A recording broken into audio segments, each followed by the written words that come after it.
Greetings, greetings, greetings. Welcome to So Much to Talk About. My name is Nabaté Isles, and it's always a pleasure to share facts and viewpoints on the world of sports, music, entertainment, and society. And before I introduce these two wonderful individuals I have the honor of speaking with, make sure to check out past episodes of So Much to Talk About on my YouTube channel, which is N as in No, S as in Sam, I as in Indigo, NSI World, to check out past interviews of all the great luminous individuals I've had the honor to speak with. And also my podcast too, Where They At, which is WHE apostrophe RE, They At, in which I interview Hall of Fame athletes and also a few great legendary creative artists as well. So now I want to introduce these two individuals that are putting together an amazing show in Los Angeles, and it's called The Rise of Darkman X, which is name, which, as we all know in hip hop, DMX, the legendary artist. And now it's a chronological biography of unreleased material, recounting the humble beginnings of DMX, captured and presented by his DJ, engineer, producer, and best friend, DJ Superior. So watch X freestyle at his local bodegas, local Yonkers bodegas, perform at the legendary School 12, as well as listen to unreleased music, including demos of his #1 songs by X himself. And also I have on the show, along with DJ Superior, Jonah Levine, who is actually he's producing the show, and he's also a producer and a curator out in Los Angeles. So it's my pleasure to introduce these wonderful gentlemen right here to celebrate the amazing legacy of DMX. It is Jonah Levine and DJ Superior on So Much to Talk About. How are y'all today? What's good? What's good? Very right. good. Thank you so much for having us. Yes, my pleasure, my pleasure. And first of all, the inspiration for the show, because not many people know, of course, everyone knows when an artist blows, but they don't understand the time, the diligence, the rejection, the obstacles the artists have to go through. DMX was in the game since the late 80s, since 87, 88. And had and develops a style to be what it is and what we know him for. So talk about what inspired you all to you both to be able to put this show together, and how you're going to present this show as well. So the show essentially came about when I met up with Superior a little while back, and we were going through all this material and realized that there's a whole story here of the rise of Darkman X. Everything from, like you mentioned, the early days when he had hair and he's freestyling, all the way up through the release of his first single, Born Loser, all the way up until he got signed. And watching the rise of an artist like that is a very inspiring story. And lucky for us, it happens to be an artist that inspired, millions and millions of people. Mm-hmm. And there's a big story here that people don't know, which is DJ Superior met X when they were both, 17 or 18 years old. Superior, you want to tell them a little bit about that? So basically, it was a DJ. I went to the community center and I started working there.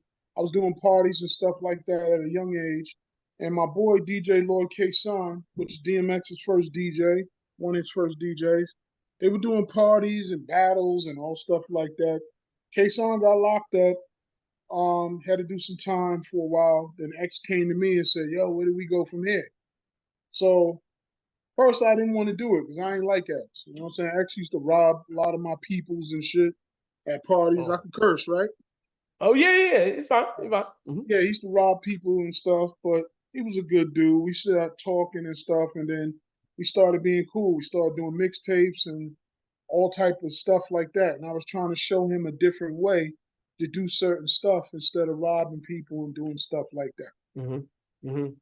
Wow. And about DMX, what really attached you to his talent? What made him unique to you? Because when you hear his early, he was sounding a little bit like Rakim and Big Daddy Kane a little bit in the beginning, but then as the style, he really started to create his own style and everything. So what was something you noticed that was really unique about him as an artist? The thing was his hunger.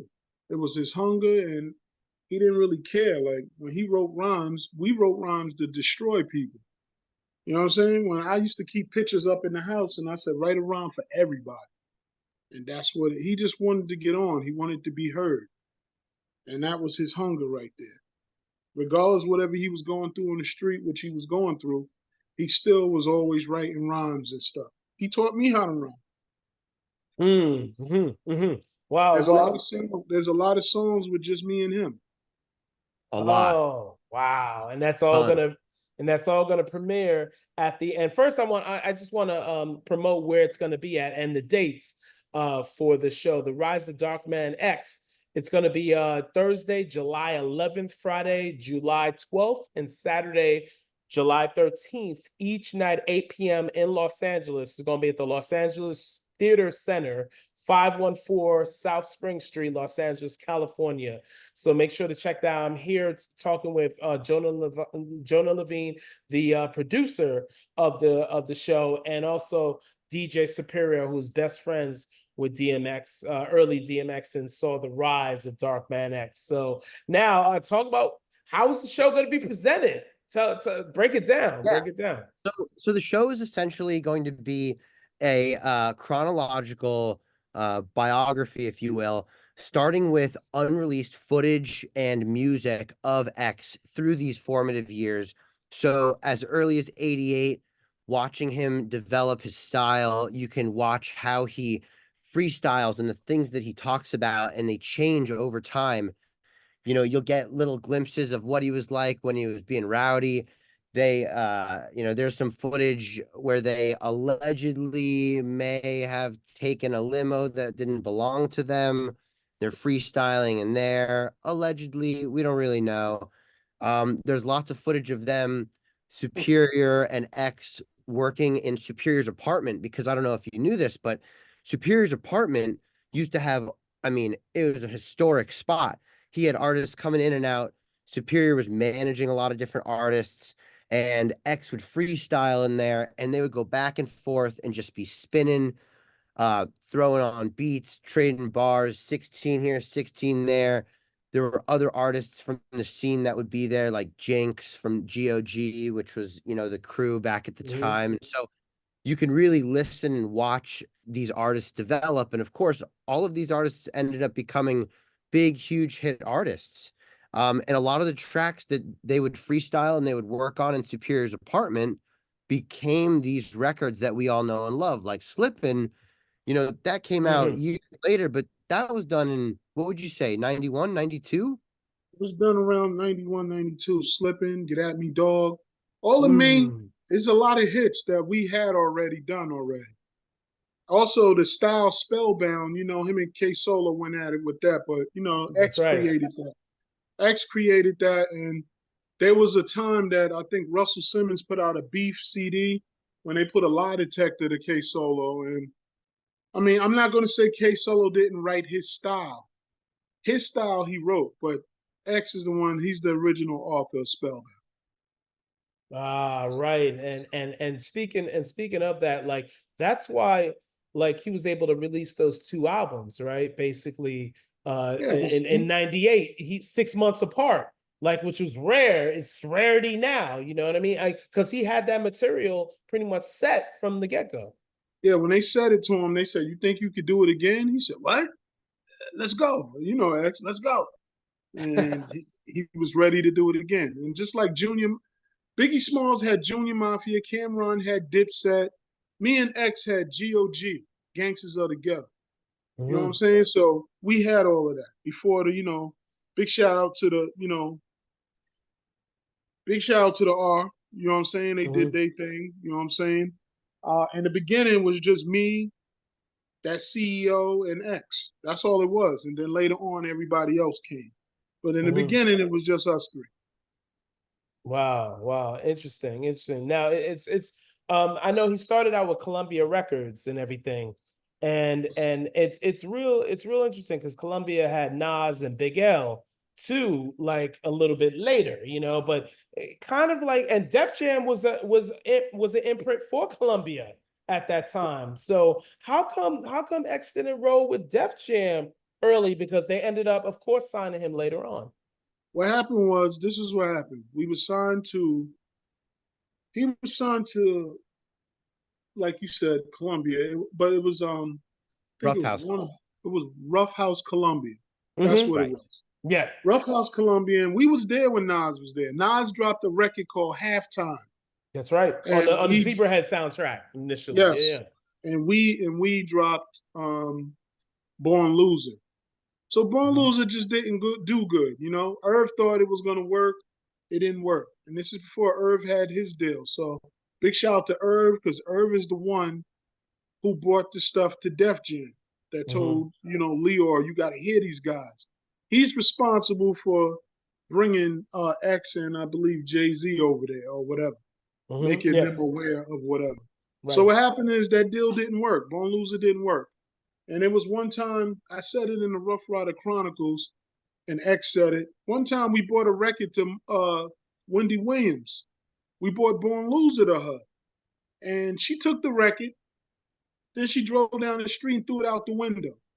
And we chased her ass down. You know what I'm saying? We ain't try to hurt her or nothing or whatever. We All eventually right. backed off. But that's how it was with Born Loser. So Wow. Wow. And it and is and it is. yes, indeed. Yes, indeed. And now are you both planning to do this presentation outside of Los Angeles, maybe touring it to New York, going to Chicago, Yeah. going to, all over Yeah. Definitely. So Atlanta? We're gonna try to do a tour. We're gonna try to go to the places that X wasn't able to go to because he was going through certain things. So we got some surprises. So after this one, we definitely going other places. Wow. Wow, absolutely. And we and hope how Mhm, we sorry. hope to be able to not only tour it nationally, but there's also a lot of places that X wasn't able to go internationally because he had his passport taken away. And he has fans all over the world. And so what we would like to do is be able to, you know, continue to perfect the show as we tour it. We have so much material. I really mean so much material that at the end of the day, the show is going to be a little different every time. Some nights you're going to get some stories, and other nights you're going to get other stories. It just depends on what we choose to say Mhm. and what the audience really, really reacts to and what people want. So different markets might get different versions of, different stories. Although there's so much material, we could do the show 50 times over and have a new, fresh story every time. So, Right. yes, we hope to tour it. We hope to be able to put some form of it out online so that the public has a little bit of access to something, but that's going to take some time to solidify. The more and more that we perfect the show, the more and more we're able to get the story across to the public. The Wow. thing is, I want to keep it. Okay, go ahead. I'll speak after you. What you Oh, say? no. Go ahead. Go ahead. I'm Please add. trying to keep it. This is what I'm trying to do. I mean, me and Jay got to sit down and figure out what's what. But my thing is, they're not going to get it that easy. You know what I'm saying? I kept it Okay. all these years for a reason, and now I'm not just going to be throwing stuff out. So it's going to be arena type of thing or whatever we do. And I'm big into giving back. So X was bipolar. You know what I'm saying? I gave him a promise on his deathbed before they pulled the plug in the morning that I was going to take care of a few things and help him because he got like 3 sick kids. So what I'm saying is, I just want to do my part so I can do some stuff with that and other stuff. And also, I want to teach everybody out there. Me and X, those lyrics and stuff we did, he always taught me that everything is old until the world hears it. So a lot of times we did those songs and did that stuff, and he used to keep a Bible. And we used to just write stuff, put it aside, write stuff, put it aside. So I want artists to know out there, you're getting the original Dark Man X, the guy that sat there and did what he had to do, bust his butt, and was going through a lot of stuff, but he still was able to come up with some good music, and he made the world. He's very missed. Wow. Wow. Yes.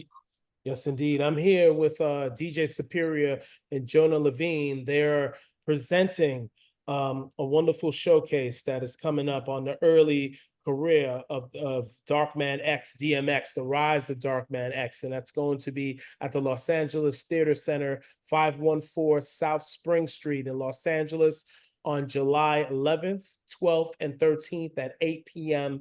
Pacific time. So it'll be in Los Angeles. So, wow. So I wanted to talk with you all about DMX and how he blew up so quickly. Like, just as you were saying, Superior, about the hard work and what he went through, and he just kept at it and everything. I mean, did you see him being like not just a music star, which he became, but also such a presence in film as well, film and overall pop culture? I mean, did you see this happen and manifesting itself so quickly? I didn't think it would go that fast, but his character, I knew that. I said Hollywood ain't ready for him. You know what I'm saying? Yep. You know what I'm Because saying? Belly, he did the only good acting job in Belly. He can't Yeah, front. and the thing was, like I told people, he wasn't acting. He was just doing things that he usually do. Like we was at the debut. I'm gonna hit you with a thing that I told only one other person. We was at the debut, me, him, his wife, a few other people. We watching the Belly, and in the sex scene, he must have did something in there that he must have did in real life. Because I seen his wife look at him, and she said, "For real, Earl?" And he said, "Yo, it's movie. It's And I was like, oh shit. You know what I'm saying? That's I never crazy. knew what that was about, and I never asked. But it was something he did in there that he must have did. Mhm, You know what mhm. I'm saying? Yeah, So, and that and scene. I'm sorry. Yeah, no, go ahead. and that scene in the restaurant, instigating that was crazy, right? That and that's him. That was real life. That That's done him. happened a couple of times at my house. Same way. Nobody got shot, but some Yeah. fights broke out. You know what I'm saying? Where you go? What? Like that. That definitely happened. There's times people called, like the part with the knowledge part, when he said, dog, how the fuck you get the number to the crib? That doesn't happen.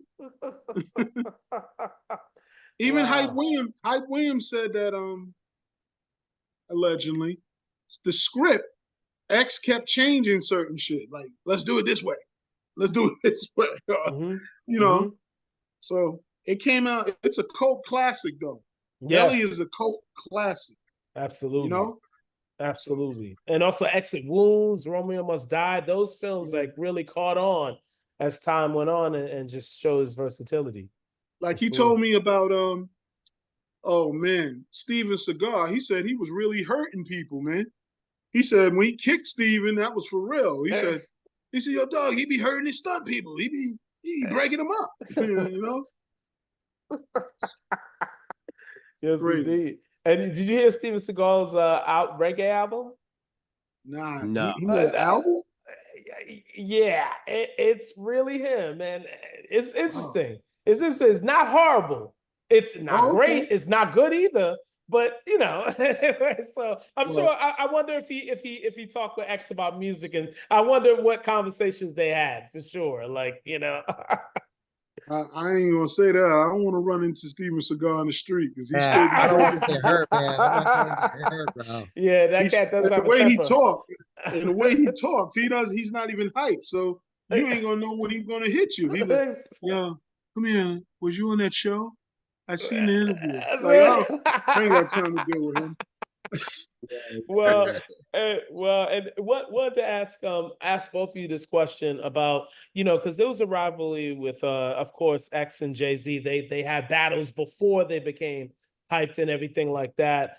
Um, so, like especially during that Hard Knock Life tour, because X, he was the I think the co headliner, which he should have been the headliner, but it was interesting. But talk about like that relationship. I mean, they had a respect for each other, right? Like even though there was some rivalry, but is the rivalry overblown? Pretty much, was it overblown? Nah, this is the thing.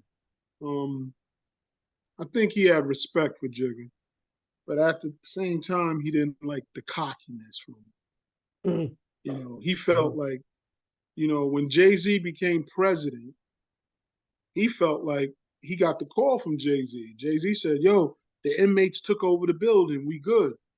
So, he thinks that he's good. Then then X told me that Jay started messing with the budget and started doing certain stuff. You would see Jay more worry about himself than he was worrying about the artist. Now, even though he probably don't want to admit this, Allegedly. okay, we can say allegedly. That's what you was doing, Jay. I was at the office. I was at Bloodline Records. I was running that with Jazz Young. And X respected him, but at the same time, X is like, dog, I sold more records than him, dog. What is he talking about? Like, X is Jay-Z first album went gold. X first album did 4.5 million. That's right. That's right. Okay. Jay-Z's second album did probably 3 million, around 3 to 4 times platinum. Okay. All right. I'm sorry. I'm sorry. The second one. I'm sorry. In My Lifetime, Volume 1. That was only platinum. That was only platinum. Yeah, My fault. Platinum. Yeah. I was thinking of Volume 2. X's second one did 3 the same year. That's right. So he did 4 with one, did 3 with the other, same year. And then what's the third one? Then it was X. Yeah. Oh yeah. 99. Then it was X. Did 6 million. That's right. That's right. So Hov didn't touch those numbers. Yeah, because that was the he one. Might have lasted longer with the albums he was putting out, but X did some real hard numbers. Absolutely. And that show that you're talking about that you just asked me, I'm just going to touch on it. Yes, Jay-Z was the headliner because how he set it up, it was a Rockefeller tour, and X was the star on that tour. And there was a lot of times Hov would be on stage, and X would be behind a curtain just growling, like messing up Hov's show on purpose. You know what I'm saying? But Hov, as the businessman, he's like, I hear the dog's in the building. Like, he didn't let it bother him. You know what I'm saying? But X didn't care. He just wanted to mess stuff up. He didn't care. Yeah, because I saw the difference. Because I saw it in Rochester. I was in college at that time, and I saw it. I saw the show, and it was obvious who was blazing the stage. For real, definitely. So no, but wanted to now. Which artists did DMX really, other than the Locks, you know what I mean, had a connection with?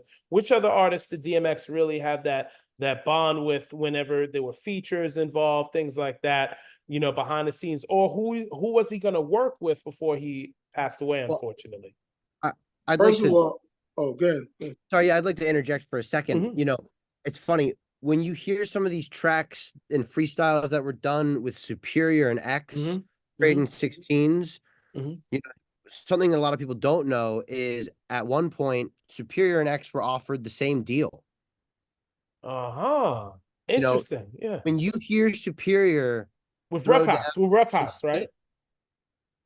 Somebody had told me allegedly. I ain't even gonna say allegedly. Somebody that was handling some paperwork or some books. They said that there was a deal offered for me too. They was like, "Who's that guy?" But, at the time, I guess the powers to be or whatever the plan was, it wasn't for me in the stars. So I found out this 8, 9 years later. I didn't know. And really, I just wanted to be a DJ anyway. So the thing was, if they would have asked me, I probably would have said I didn't want to do it. But give me a chance to say that. But anyway, X and me used to blow down songs like he said. And he didn't do songs with everybody. You know what I'm saying? But he definitely did songs with me. He would always tell me, "Yo, dog, where's your 16 at?" You know what I'm saying? But in the industry, because you said he with the Locks, because X is the one who brought the Locks around. The Locks was already doing their thing, but they was the bomb squad. It was only Jay and Sheik. They were the bomb squad. Later Styles was joined in, and Jay and them did stuff at my house too. I have audio with Jay and them too. You know what I'm saying? I have exclusive with them too. But so the other person he liked to do stuff with was Drag. I don't know if you remember Drag On, of course. Yeah. So that was his. Drag On is an absolute legend. Yeah. So, and he was in one of the films too. He's in one of those. Bloodline. Yeah, he put him in. He's in 2. He's in 2 films. And Drag On is someone who It's very interesting because when I reflect on everything that I've learned from, I knew quite a bit about DMX, but through this process, I was able to learn really what developed into DMX. I had an idea of what I thought he was, and I was able to really, really learn how he became what he became. And that foundation that was built with Superior really launched a lot of careers, and Drag On is a perfect example of one of those, because without this big foundation that was put in place, a lot of those artists that were inspired by X over time wouldn't have become who they became. Whether they were rivals or they were peers, everyone who was in the scene with X always reflects on it as like he was heavy, heavy, heavy competition, but he was so, so, so good. He could bark and spit and breathe on that, and you couldn't touch it. Yes. There was one time when before we got a deal, after the Rough House Columbia thing happened, we was mad about it. I said, fuck it, going back to the streets. So we went back to doing mixtapes and shit. We like, fuck it. The deal didn't work with Bone Loser. Oh well, back to the streets. Mm. You know what I'm saying? The thing is, at one time, Suge Knight was trying to sign DMX. Suge That's Knight mid sent 90s, about 94, right? Around that time? around that time that Oh my like when the goodness. Tupac was going at Bad Boy 95, I don't know. Around that time, you know. So the thing was, they sent Snoop Dogg up. Now Corrupt's my boy. I met Corrupt when he came up. He's dumb cool. Mm-hmm. Corrupt is cool. But when they came up, the R used to have like a session. Like when you came in, you had to, you know what I'm saying? It's a flow session going down. They didn't sit around and talk and how you doing and here's some tea, and they like, you got to get it. Mm-hmm. Even Eve, she used to get it. You know what I'm saying? Yes. Yes. It didn't matter, and they would tear each other down. So the day they came, X spit at him, and X was like, "New York niggas don't fuck with perms." Like, but the thing was, Snoop is cooler than the other side of the pillow, man. Snoop was like, "I hear you, nephew. Do that shit, nephew." You know, Snoop ain't about none of that shit. You and know what I'm and saying? hence the verses that they had together, Yeah, which was it made me laugh because yeah. I know that when we was in that room writing songs and doing songs, we were going at Snoop. Mm-hmm. I got those songs when we tore down Gin and Juice and we was talking about his ass. You know what I'm saying? So when I seen that, and X humbled himself with that. So that's an older X. If it was the other X, it would have been a little different. X would have been like, dog, a pit bull versus a Doberman pigeon? Are you fucking crazy? Like, I Just know he would have. wow, just imagine X over those Daz beats or Dre, you know what I mean? Like imagine that would have been it. Wow, whew, that I would have had been a mad whole love. just I got mad love for Death Row. Snoop, Corrupt, Daz. mm-hmm. Daz don't get his due because Daz did a Oh, lot of stuff too, man. ooh, You know what I'm yes, saying? But man. yeah, That big shout out to them. absolutely. I'm sorry, Jonah, you about to say something real quick.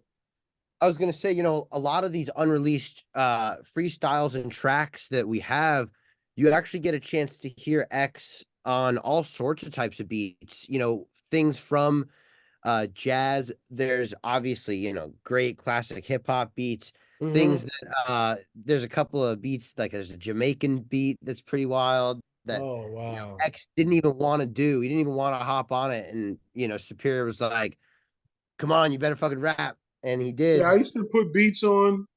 The thing with X, like John is saying, he didn't have to tell me, yo, I want this beat, I want this beat. He'd be like, yo, dog, what you got for me? And I'll throw it on. So he either say skip it or he'll say he don't want it. And then if I'm thinking it's that hard, I'm like, come on, dog, do this. That's right. Hey, fuck it. Hey, let it go. Like, you know what I'm saying? And we used to be like that. That's how we used to be. Wow. Wow. Well, I Like, want to you really get all sorts of pockets and flavors of X that, I've been a huge fan of the record of all the records that we know. And this is a totally different bag. I mean, there's even, and we're gonna have a mixtape that we're gonna sell exclusively at these events, but there's a part where X is singing. mm-hmm. Mhm. No Yeah, one's it's a track. heard It's a that. track he was singing on a little bit. You know what I'm saying? Harmonizing. I'm Ghetto, not- ghetto harmonizing. Get And exactly. That's what I'm gonna call it. and I'll tell you, it is a fucking hot track. Wow.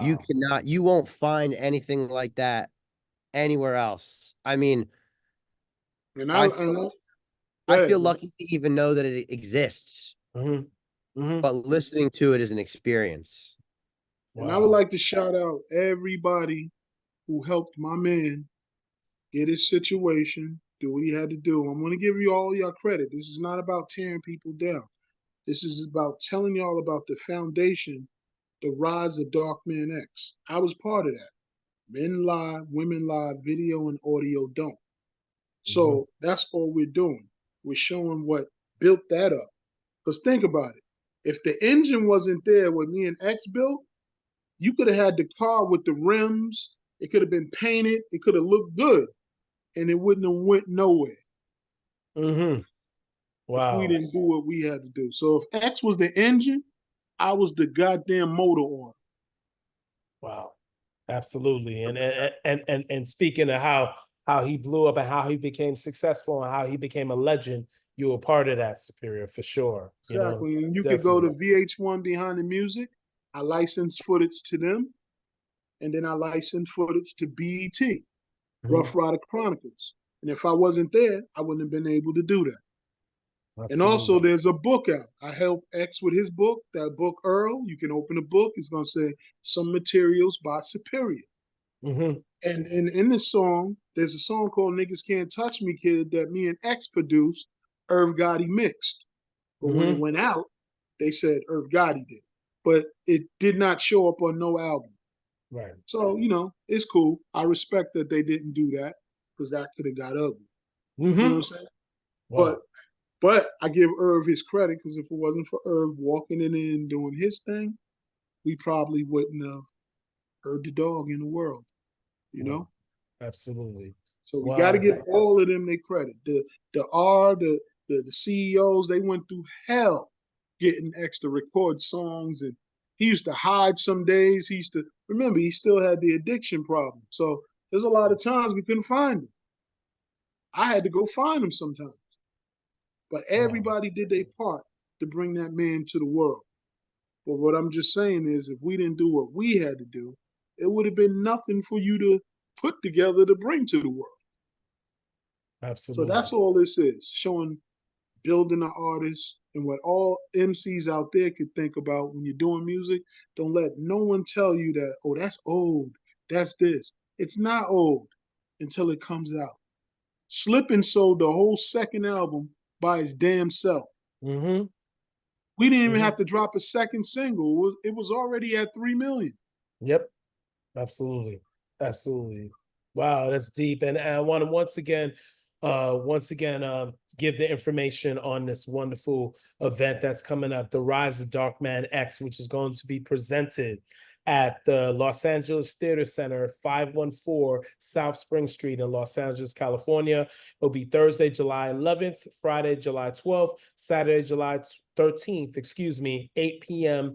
Pacific time in Los Angeles. And yeah, and if you want to buy tickets, go to latinotheaterco.org slash Darkman X.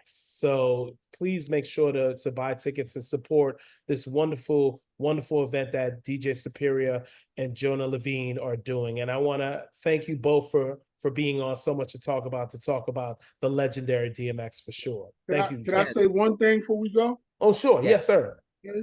I like to shout out GOG, Gangsters of the Ghetto, but I'm giving you exclusive. This is for you, for your show. Oh, okay. Check this out. For Wow. those who be saying, who is superior? Look at this wall, man. Yep. Look at this wall. All right. Yep. DMX Woo. got his day. He got DMX day, and Superior got I got my day. His day is the 18th. The government gave him his day, and the state gave me my day also. Okay, Wow. It's so amazing. this who DJ Superior is. All right, Amazing. And come I out, want to show my man some love. This is a love event. Everybody, let's honor the guy. Let's do what we got to do. I love you, X. I told you I got you. Let's do it. Yes, indeed. Yes, indeed. Wow. Thank you, gentlemen, so much. Jonah Thank, Levine and DJ Superior. Thank you, gentlemen. thank All you right. so much for having Wow. us. And thank you all for watching So Much to Talk About. Talk to you all soon. Have a wonderful, wonderful day. Take care, everyone. Bye-bye.